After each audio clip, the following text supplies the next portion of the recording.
Today, let us chant the fourth shloka of Vishnu Sahasranamam and then look at the detailed meaning of this shloka. Om Vyasaya Vishnurupaya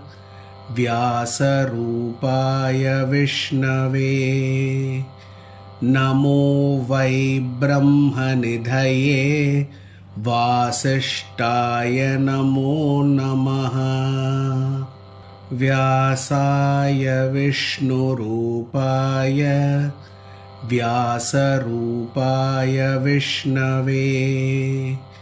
Namo Vai Brahmanidhaye